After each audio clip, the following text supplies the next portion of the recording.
भाइयों, सूरतों के अनुसार सुप्रीम कोर्ट से ये खबर आई है कि नवाज शरीफ अहल करार दे दिए गए हैं और अब वो वजीर आजम की कुर्सी पे बराजमान हो सकते हैं। सीन तो आपको सारा पता ही है, बता के टाइम ज़ाया नहीं करूँगा। पूछना सिर्फ ये था कि चीफ जस्टिस साहब, आपके पूरे अमले से सवाल है मेरा, क्लर्क से लेके चीफ जस्टिस सुप्रीम कोर्ट से तक तमाम लोगों से सवाल है कि ये जो 5-6 साल नवाज शरीफ की पेशियों पे हमारा टैक्स का करोड़ों अरबों रुपया लगा, सर अब ये कहाँ जाएगा? अब इसके लिए हम दोबारा कमाएंगे? अब इसको नायल कराने, इसकी मज़ीद पेशियाँ भुगतवाने हमको दोबारा कमा के टैक्स पे करना पड़ेगा आप लोगों को। हमारे फुटपाथ नहीं बन रहे, हमारे गटर नहीं बन रहे, हमारी रोडें नहीं बन रही, हमारे ब्रिजेस नहीं बन रहे, हमें सब्सिडी वाली बिजली नहीं मिल रही, हमारे गरीबों को, हमारे छोटे बच्चों को फ्री में तालीम नहीं मिल रही, हमें पानी नहीं मिल रहा साफ़, हमें बिजली नहीं मिल रही सस्ती। तो अब क्या करें?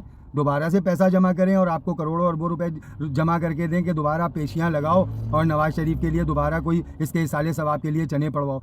तो सिर्फ मजाक है ये, पाकिस्तान के साथ नीरा मजाक है ये और कुछ नहीं है। मेन स्ट्रीम मीडिया सिर्फ जब खोलो शहबाज शरीफ नवाज शरीफ, शहबाज शरीफ नवाज शरीफ, मतलब सलीमुल्लाह से कलीमुल्लाह, कलीमुल्लाह से सलीमुल्लाह। तो यही चलता है हमारे मीडिया पे, यही चलता है हमारी कोर्ट्स में, क्योंकि ये इन लोगों की पहले से शायद तय है कि ऐसे करके एक दूसरे को सेटिंग में रख के एक दूसरे का नाम बनाएंगे, खूब पैसा कमाएंगे और पाकिस्तान की मामू कौम को इसी तरह मामू बनाते रहेंगे। तो भाइयों, बनते जाओ मामू और अपने टैक्स के पैसे इन चोरों डकैतों पे ज़ाया करते रहो। आपको मुबारक हो ये सारी प्रोसीडिंग, ये सारी खबरें, ये सारी ब्रेकिंग न्यूज़। इन ब्रेकिंग न्यूज़ से आज तक अगर किसी एक गरीब का पेट भरा है तो मुझे ज़रूर खत डाल के बता दो कि कहाँ किसका भरा है। मेहरबानी।